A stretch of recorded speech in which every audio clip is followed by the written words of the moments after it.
All right. Thank you for joining us for another broadcast. I am excited today. I got my friend back with us, and we are going to be talking about something that I think is very, very significant to all people, all children, all Hmm. male and female, but particularly we're going to just talk about the female and the role that a father plays. Because it's funny how I lost my dad, you lost yours, right? Yep.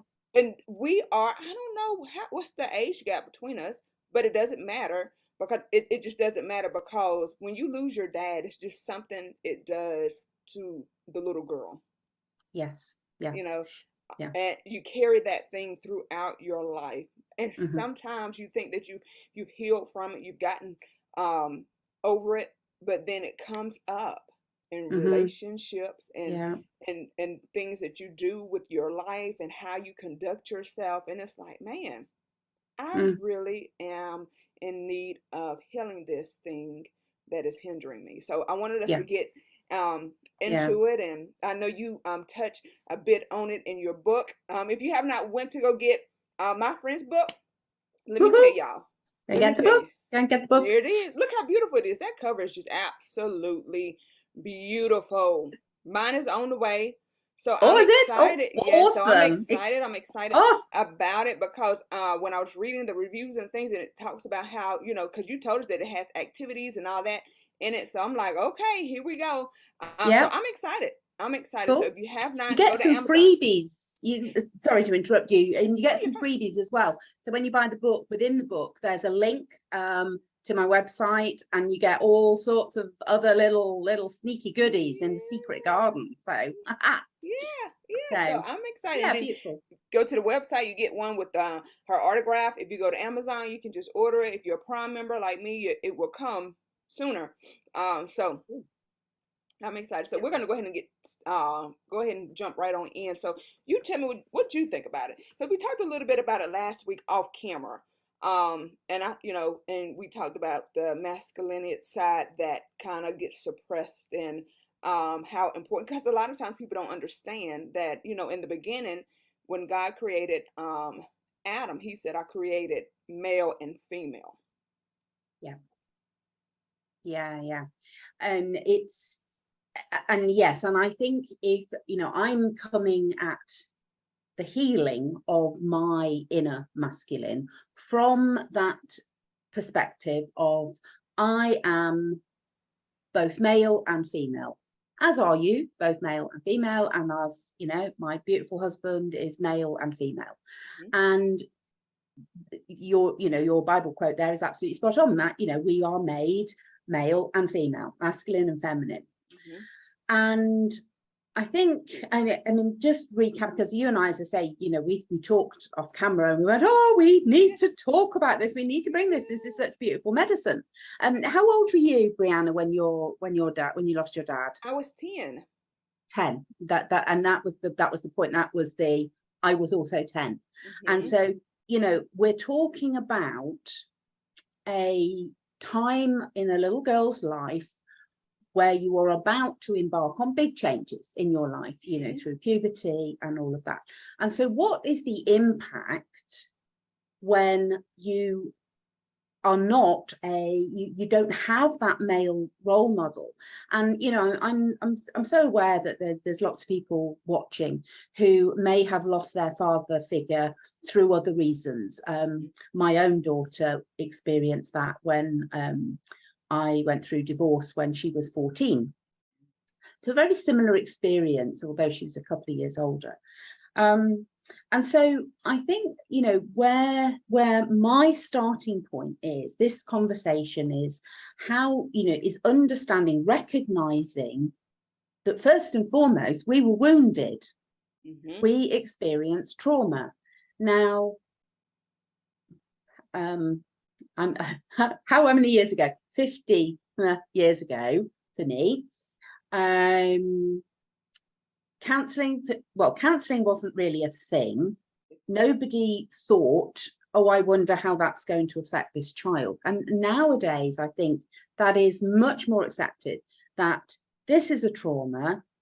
How can we support this child? So I went 30 years before I even understood or acknowledged that that event in my life was impacting every decision, every choice, everything that happened to me was seen through this filter.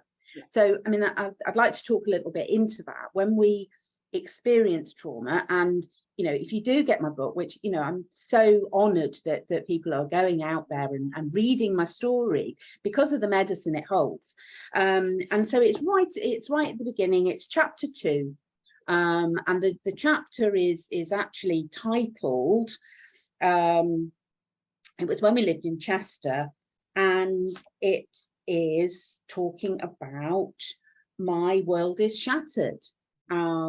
Here's the excuse the yellow post-its, but there's bits in there that I wanted to be able to find. It's my world is shattered, and it felt like that. Nothing was going to be the same again. And at my 10-year-old self understood that bit, that this was pivotal. Nothing was going to be the same again. Right.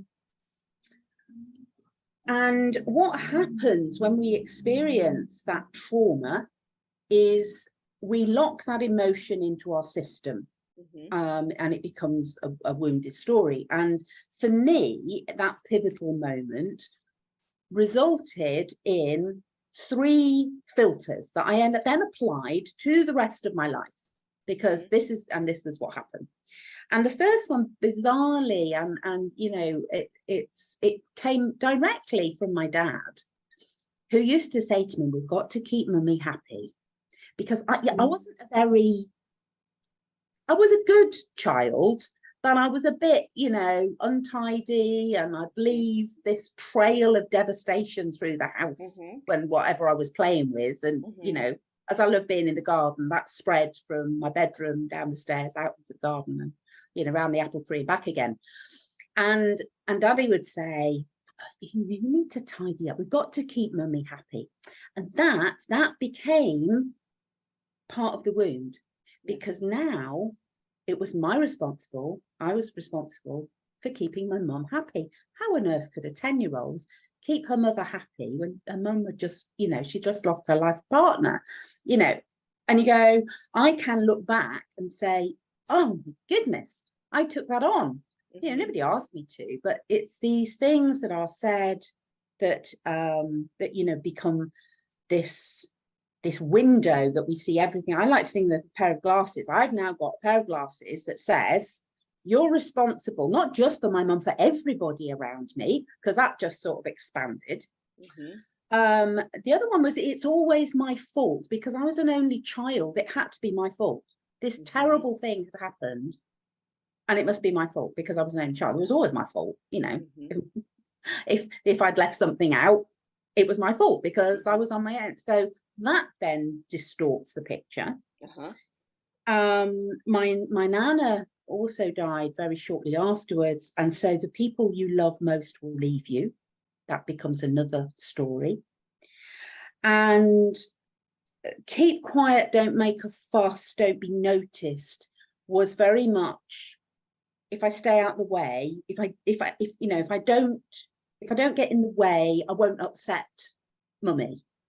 And so I mustn't make a fuss. I've now got to be this incredibly good girl who does well at school and all of this, to try and prove something, and so that mummy doesn't get upset. And you go, oh my goodness, I mean, this took some unpacking to start to see this. I keep going to my glasses, because that's how it was. I now saw the entire world through these glasses, which are skewed. But we all develop filters. So in my book, I invite people to say, we all have pivotal moments. And what therefore are the beliefs that become filters that you see your world through. But to come back to, that's a sort of, the overview, your deepest wound holds your greatest medicine. There was my deepest wound. how does that become medicine? So what happened as well was, here I am, 10 years old, bit of a tomboy, climbing up the apple trees, and doing I wanted to camp outside and, and all of the things. When I lost my dad, I severed the connection with my masculine. And a really interesting, how did I discover that? As a child, we had a pond in our garden, and I used to quake the frogs out, and I wasn't very kind to the frogs, but we used to have little frog races and then put them back in the pond. I had no problem with frogs, and I realized that as an adult, my kids will say, "Oh, but mum doesn't." They absolutely make my flesh crawl. We go, "Oh," like that. You got a thing. Everybody's got a thing that makes them go like that. And I suddenly before my dad died, I didn't have a problem with frogs. And so I realized I had left this part, I'd severed this, the male connection was too painful. And I get the chills even now talking about this, that no, I didn't want to have anything to do with that because it was too painful. And there will be women listening who have experienced that disconnection for whatever reason with their inner masculine. Yeah. So, how does that affect me? How does that affect me when I go to school and I was the only girl in my class who didn't have a dad? Nowadays, I think, there are lots of young women growing up without a father or a strong male father figure. Which is sad, but yeah. So, and it's something that as I've been reflecting on this and doing a lot of creative work, because that's how I draw out these emotions, and I get to look at them in a safe place. I was jealous of my school friends because their dads came to open day and sports day and prize day, and I didn't have that, and there was a real interesting, oh my goodness, I was jealous of them, so that affects your relationships with other women. Father's Day, very difficult. Oh yeah, and I want to interrupt you for a minute. Yeah, you do, go. So what I find very interesting in the healing and just discovering the things that we were really dealing with and not knowing then, is that I remember me and my father used to go fishing, and I love to go fishing, and it was just our thing. We would go, he had the real fishing, the fishing thing, and I had the bamboo stick, and I could get my own worm and put my own worm on, and I knew how to do all of this. And so when he passed away, and we had many good just me and him moments, that made me feel special as a little girl, because it's something that a father does to a little girl's self-esteem that a mother just doesn't have the ability to do. She doesn't have that in her. And so it's something that a dad would draw out of the little girl that makes her feel she's strong, she can do it. There's nothing that you have to be afraid of.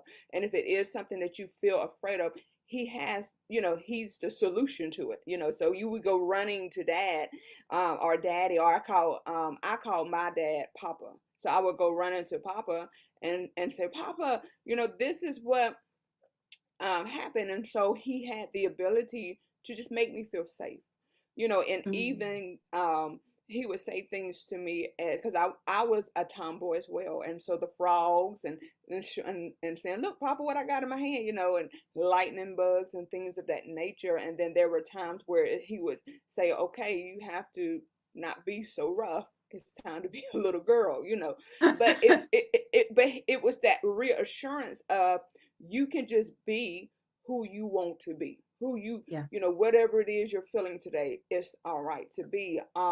And so once he passed away, that feeling, that insecurity really stepped in.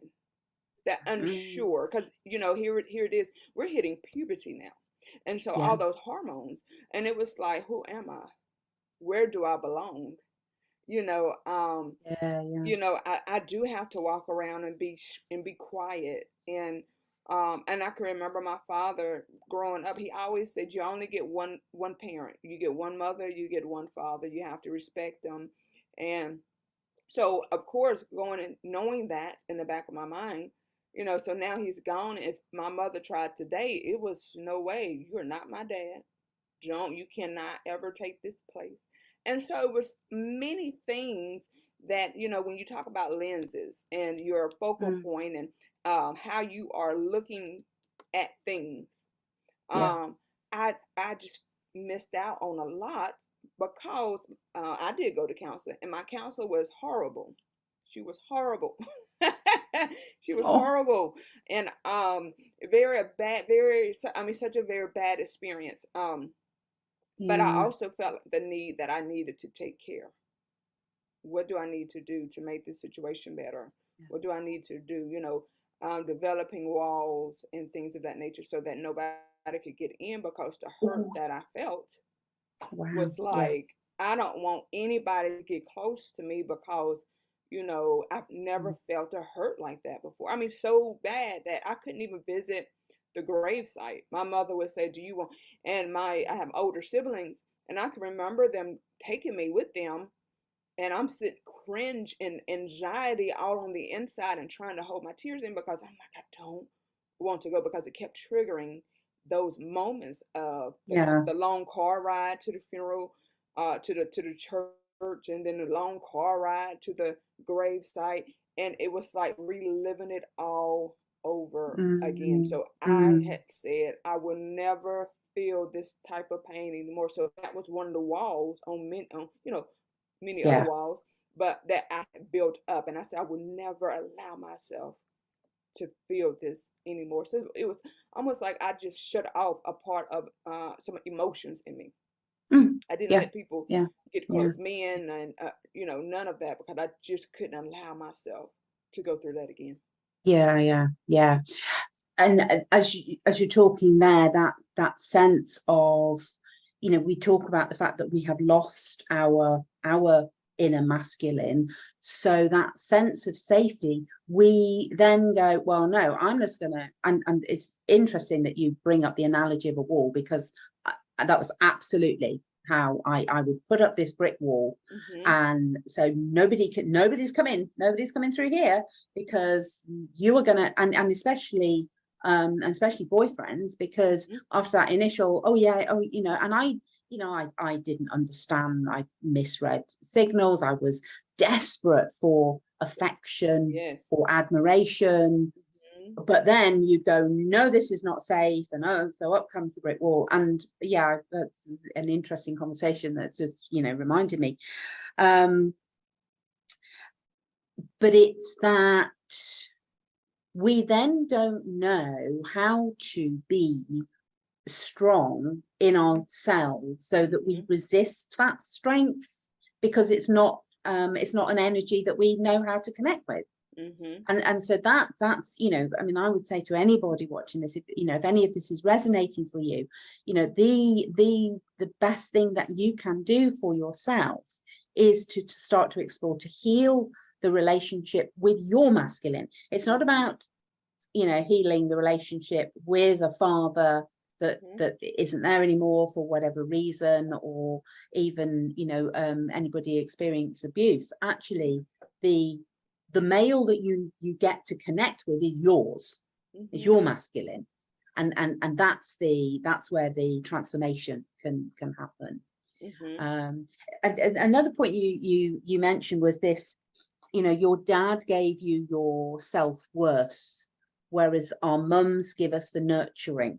Mm-hmm. That's what the perfect mother father figure are there for. And of course, for a mum especially, I think about my mum having gone through that intense, very, very sudden bereavement, she was in no place to initially to be strong. She wasn't, she wasn't the strong, she was the nurturing one. Mm-hmm. um and so, it's that, what effect does that have on the relationship between her and me? Because suddenly she was doing, and you go, no, and nothing felt right. Nothing felt right Yeah. Oh yeah. for, It's for a like long you. time. It's like your foundation. You're now on Yes. slippery ground. Sinking sand seems to be around you, because I think that's very interesting too, because the mothers, they have lost a sense of their identity as well, because Yes. this is who they have grown to become. Two, the Bible says the two now becomes one. So what Mm, happens when the one of them passes away? yeah. Or Yeah. what happens, because now she's having to try to refine who she is, and Mm, now not just who she is, but now a single mom. How do I do this? How can I go on? She's and then we as children are looking for them to be able to come and still nurture, because we don't understand no. what they're doing, what they're going through. We just know that No. we're hurting, and we need them, but at the same time they need us now.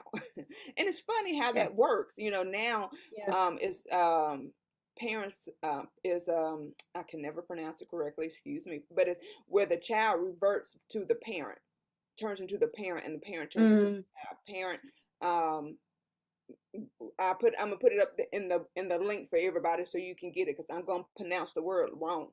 But that's what happens, is the roles are yeah. now reversed. Yes. And Yeah. and the child has to grow up sooner or Mm, faster, yeah. just because of that. And that's something Mm, that causes another trauma, actually, within the yeah. child's life. So you experience the trauma of losing, and now you experience the trauma of now having to be actually older, or act, or step into a role that should be for someone older, your parent. Mm. Now that's your role now. Yeah, yeah, yeah. Yes, it's that, and there's that sense of, not only have you lost a parent, you've actually Mm-hmm. lost some childhood. You've suddenly gone, you've sort of been catapulted into Mm-hmm. this, or now I've got to be an adult. Mm-hmm. And I think, when I've done work around, the parent child adult relationship, Mm-hmm. and I can look back and go, no wonder I no wonder I Right. found all that a challenge, because you go, I didn't know whether I was a child, whether I was having to be an adult, whether Mm-hmm. I was having to be a parent. And you Mm-hmm. go, I can look back and Mm-hmm. say, gosh, yes, that now I see. And I think that's why we do the work. And the interesting, your counseling experience. i Mm-hmm. um I had a couple of experiences of counseling, which I felt, I actually I was very good at lying to myself and anybody around me, to Mm-hmm. say, I am absolutely fine. How did you cope with your father's death? Oh, absolutely fine, Oh no yeah. problem whatsoever. And Mm-hmm. Uh-huh. my mum and I got on really well.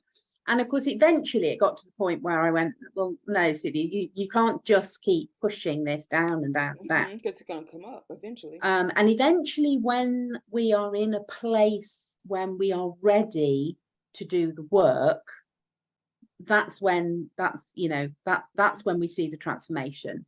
That you can't force feed anybody. And I think that's the one of my challenges is, I can see people in situations, and I go, gosh, they would really benefit from working with, whatever modality it is. Mm-hmm. I do a lot of creative work, I do a lot of energy work, but you have to be ready. You have to Mm-hmm. say, I do, in Garden Party, I talk about the start of the journey, and it's where am I now?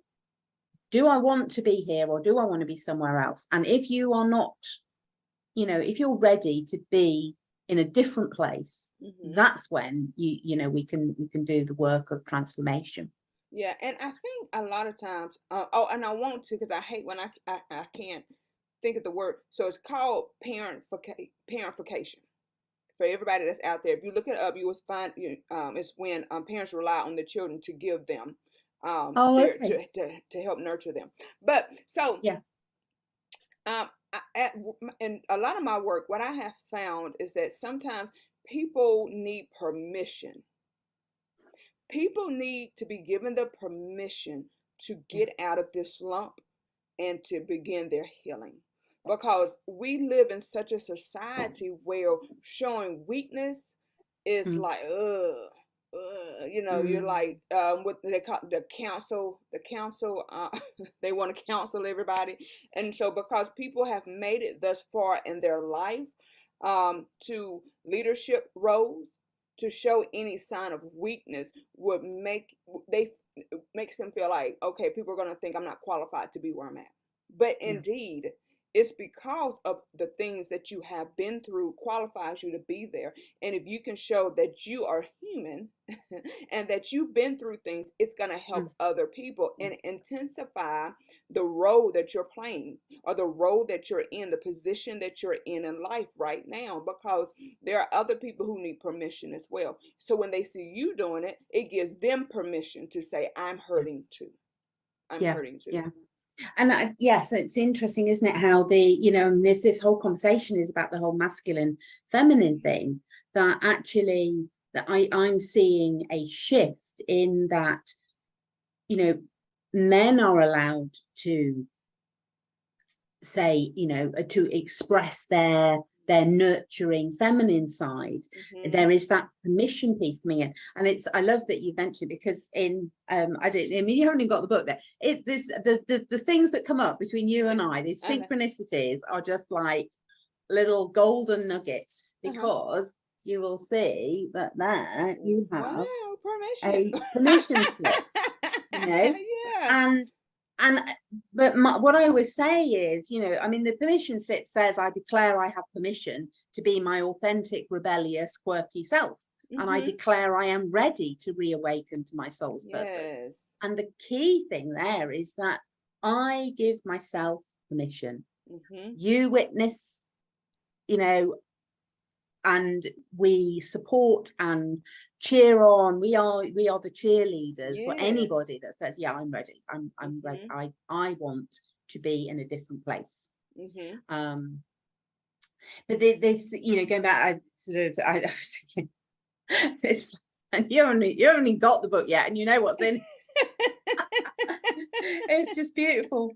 It was that, I think, as a society, as a global community, Mm-hmm. we are seeing more and more the the feminine and the masculine working in unity, Mm-hmm. rather than, I mean, I think it's going to, we're not there yet, but Yeah. it's, it is coming, Mm-hmm. um to sort of, for the whole of humanity, is just, I don't even have the language for this sense yet, but it's, you see it, I see it in, I mean, my husband is, I mean, he always says, oh, he's a real softie. Well, he is. He cries at the craziest films. And I, when we first met, um and he was very embarrassed if he Mm-hmm. sort of ended up in bits over Top Gun, for example, as Yeah. one of the films that makes him cry.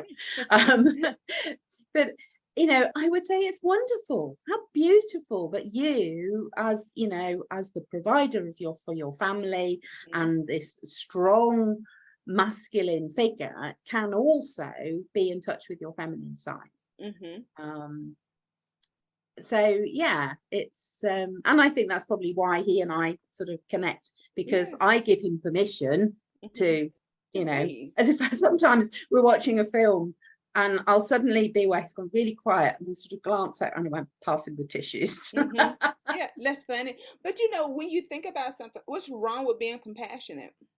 Why Yes. we all, why is it that we all just can't be compassionate? If I see something, even if it's a film, even if it's, fiction, why can't I be moved with compassion or Yeah. sympathy or Yeah. empathy, and I can Yeah. feel a scene that is sad, someone's losing Mm, something, or someone going through something that is horrible, why can't I be moved with, man, can you yeah, imagine? yeah, I yeah. mean, and And it, if we all move like that, male and female, we would mm, live in such a better world, because we could see one another being hurt, and instead of just conforming to these roles, you know, passing by people, versus, oh man, do yeah, you need some yeah, help? yeah. Or, you know, Yeah, and it's that, we operate from a place of love mm-hmm. rather than from fear. And of course, returning to our trauma story, of course, we all drop into that that place of fear because we don't feel safe for whatever reason. When you have experienced that trauma, I mean, we're specifically talking about loss of a father figure, but I think it applies to whatever trauma it is you have experienced Oh in yeah, your life. Actually, what happens is you then don't feel safe. don't feel safe. And then I think too, because when you lose, I know for me, when I lost my father, the rejection set in. And so Rejection by your father, or I just felt rejected, period, because it wasn't fair. You didn't tell me you were leaving. You just left. You yes. didn't prepare Oh, me for this. And so, because the fear of rejection came, it's hard for me. I might feel compassionate, but I don't want you to reject me. yes. You So left me. you left me, right? So it's like that rejection, Mm, the spirit of rejection. It's just, and it embodies so much more. But if you get mm, to the root cause, that's just like you plant a mixture of flowers, right? And it's yeah. tulips. It might be tulips. It might be all different kinds of flowers. But but they all have a root. But always is this mixture of flowers. But the root is rejection. So rejection came from the loss of my father, which now springs up all these different flowers, because it's just stems. Rejection just inhabits every area of your life. Yeah, yeah, yeah.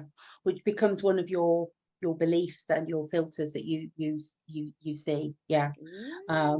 And it's that um that sudden loss. I mean, I one of my favorite quotes, again, I'm going to wave my book because everything you talk about, I go, oh yeah, there's a page about that. Is that lovely quote by J.K. Rowling.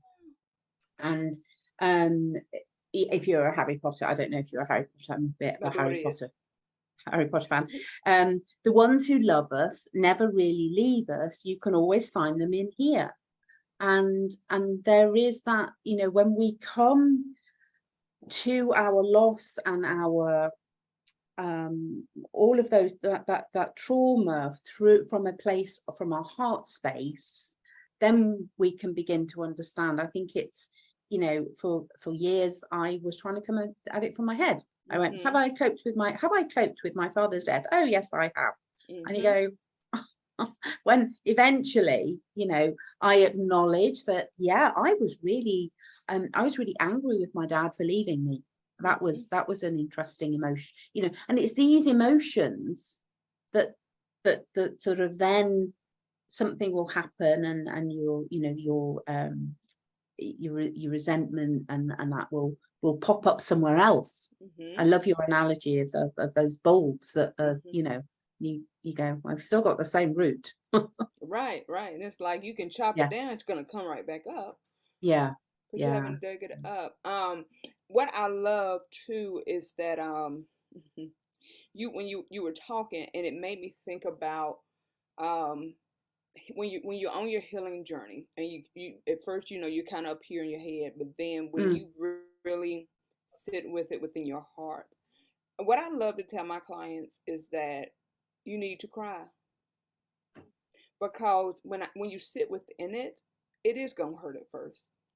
yeah, Because before I can sit in the good memories, I always will cry. I yeah, cried yeah, over the yeah, memories before I could laugh. So I would yes, cry yeah, first. And Yeah. then, like I always say, I hate the people who come, you're crying, and they come bring your tissue. And so when I used to do in-person counseling, I would tell them the tissue box is going to be with me. I would give it to you when I think you're ready for the tissue, because that's making you stop crying when I hand you a tissue. And so, Yeah. time the tissue come Yeah. out, people think I Yeah. gotta stop. And so, let it out, so that Yeah. then you can experience what's underneath all of that, which is the joy of the time you spent, the good Mm. memories. I can sit and laugh and smile when I talk about how we would go fishing, or how we Yeah. would go buy lottery tickets. So I get to skip church today to go buy lottery tickets. And he drove trucks, and so I get to skip school to go ride with him up the coast of North Carolina and visit the coastline, and that would be a historic. Back then you could um write a note saying it's a history lesson, or and it would be excused. And so, those are good memories. Yes. Before Yeah. it would bring tears, because it's like, Yeah. but now I can laugh and I can Yeah. tell other people about it. But you got to get to the place where you cry. Yeah. Yeah. And I think, I mean, as I say, when I do a lot, I do a lot of energy work, and the healing starts in our emotional body, which is sort of sitting somewhere around here. And when we heal our emotional body, so the crying, and I love that. I tell my husband, next time he cries, he's not getting any tissues. It's not, it starts in here, and and it starts in our head, but actually we need to let it go all the way out to our emotional body, really connect with our emotions, Hmm. and clear that painful part, so that we can then allow that, that almost blocks us, isn't it? Because if we keep pushing out to here, then we don't have that clear connection, Hmm. and we don't receive the love, we don't receive the joy, and And we we don't don't. know how to experience that. You're right, and we can't experience what you said about them always, that the quote, because the quote says they never leave us. Mm. But how can I really experience that presence if I can't get past this crying? Yes. Yes. How Yeah. can I really Yeah. be aware of it? And then Mm. how can I really, and it blocks so much. I mean, I'm Mm. just sitting here and I'm listening, and I'm talking out loud, but how it blocks so much when we don't let it go. When I say let Mm. it go, just the emotions, that sadness, that thing that will hold you hostage and keep you in depression. So sometimes people are wondering, why am I depressed during this time of the year? What? Because you are still holding on as residual um feelings and emotions that you still hold on to in your Mm. subconscious. Yeah. Yeah. You find people. I remember when December would come, because both my parents happened to have passed in December. So December would come, and I would be real cranky. And my kids, I remember my daughter said one day, she was like, "Mom, why are you being so nasty?" And I'm like, "I'm not being nasty."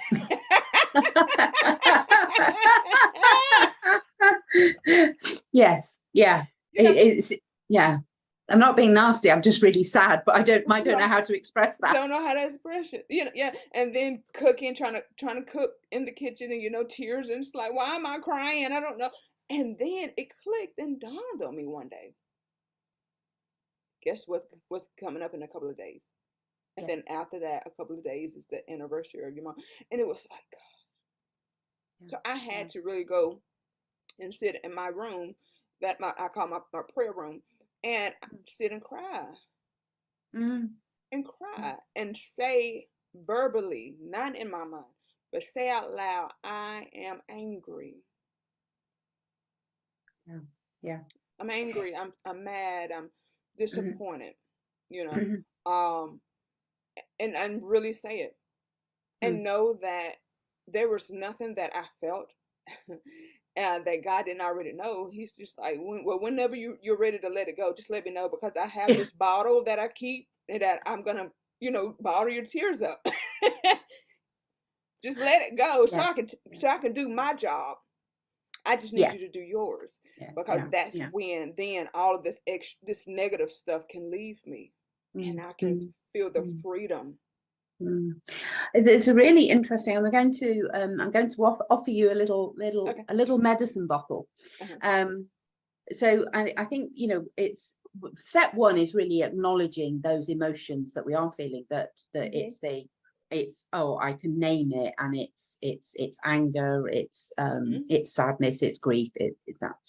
So the invitation is, rather than, us saying, oh, I'm really angry, because what happens is then we embody that emotion. Mhm. So and then you would maybe, I would say, oh, I'm feeling very angry, and you go, well, okay, that's less of an embodiment, but it still feels very close. So the invitation is to use these words, this language around that emotion, is, I'm experiencing anger. It's good. I'm experiencing real anger. I'm experiencing jealousy. I'm experiencing, um, fill in the emotion of Mhm. your choice. And what that allows us to do is come at that experience with curiosity. Mhm. And then you'd say, oh, I'm experiencing real the weekend I was experiencing critical parent quite a lot. And it allowed me to say, that's really interesting. I wonder why I'm experiencing this. Mhm. And then with that curiosity, we can then begin to sort of unpick that. Or we can say, oh, I'm experiencing sadness. And you go, yeah, and that's okay. Mhm. But we don't lock it into our system in the Yeah, same way. that's good. Um, I found that how we use language around our experiences is just so powerful. It is. And as soon as we start observing ourselves in the language and the words that we're using, Mhm. even in joke, I don't know if this resonates. Sometimes, we'll do something and you go, oh, I'm such an idiot. I'm Oh such an, yes. and you go, no, you're not. No, you're not. You've just done something that's a bit Mhm. crazy, Mhm. but that doesn't mean I am not. Yeah, I am not that thing. Right. Um, and it's I always come with a warning, health alert, because once you start on this journey of watching your I Yeah. mean, my joke, my phrase is, mind your language. Mhm. Actually, it's, what am I saying out loud that carries this frequency, Yeah. that then that's actually impacting on how I am being and That's good. experiencing the world. And I think that is really good. I'm glad you gave me that reminder, because it is good, because words are so powerful, and how Mm. we use them, it really does frame our world. It really Yeah, does. And so if yeah, you walk around because you are, like you said, experiencing a time of I'm experiencing one of the things people, especially during COVID and job loss and things like this, is that I'm experiencing, instead of saying that I am broke, you're just experiencing some financial difficulties, but that's yeah, not who you are. It's just yes, what you're experiencing. yeah, And stop yes, yeah. labeling yourself as that, Mm, because that's what it's mm, doing. You're late putting a label, and you're now identifying. It's this book, and I know we're talking about trauma, but I think the viewers pretty much know me by now. Oh, I don't have it by me. They know I try to.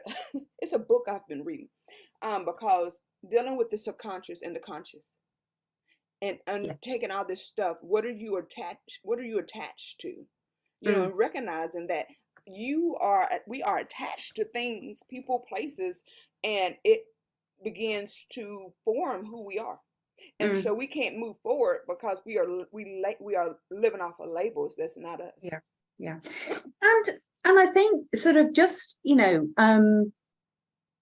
recognizing the brilliant job that our brain is doing, because that's absolutely what it's trying to do. It's trying to, we see something, and we attach labels, and we go, oh, that's a that's a drum, that's a whatever, that's a flower, and you go, that's actually very, very supportive most of the time. Mm-hmm. But it then, our subconscious sort of gets carried away and starts Mm-hmm. labeling everything, and you go, no, no, I don't need that label, Yeah. thank you. Yeah. But it's our it's like the voice of our inner critic, the voice of fear is Mm-hmm. absolutely there to stop us running out into the middle of the road and reminding us that's not a safe thing to do. The fear is there to keep us safe. Mm-hmm. And it's when that gets a little bit, the voice is too loud, Yes. that then we're not able to move forward in the way that we are, with our sole purpose of what we want to do. And um you know and it really goes back to, because we're talking about the loss of our dads. It really can mm, start right there. yes, And yeah. that's like, okay, Mhm. I got them now, and now you're gonna be hindered, and it's like this invisible force is trying to hinder us Mm, from being and living out our soul's purpose in mm, life, yeah. because we are attached to our father. We were attached to our father. How can you not be? Mm, yeah. How can you not be? That was my father. That's who loved me. That's the one who protected me. And because if we don't have other people that are around us who can actually help us, like now, thank God for, your book, and thank God for, other materials that are out here now that can help us. But Yeah. if we would have had this when we were younger, I wonder where would we be? Yeah, absolutely. And I see, I see my daughter several years ahead of where I was Hmm. in that situation. And I see my grandchildren who are very much more aware than I ever was, of understanding their emotions and experiencing their emotions, and that and acceptance of who they are and who they want to be. And you go, wonderful, that is, brilliant Yeah. that they have this, and I think we are, that humanity is evolving like that. Yeah. Yeah, Yeah, yeah, yeah, I do it's too. I do beautiful. too. Yeah, it's very beautiful. But I know that the ladies, the women that have listened, I believe that they have been able to glean so much from just this, because I know I have, because it's made me really sit back and think again how where I was, and how Yeah. um I had to really do the self work and heal. Mm, And yeah. I know that many are on here that are still in need to do the self work. And the garden party, by my friend, Cecilia, will be wonderful for everybody. Because Thank um, you. there are so many people who don't even know where to start. Yeah, yeah, I love the Lord, but I still needed material to show me, and to pave the way. Just like we need doctors, we need one yeah, another. How did you do it? And perhaps I can mm, take this outline and apply yeah, it to my own life. And so, it's no need for you to continue to sit there and live a life where you are stuck, when you can get the healing that you need. Again, you can go tell everybody again how to get to your website. okay. So, and I just want to add on to that it doesn't matter where you are on the garden path, as it were.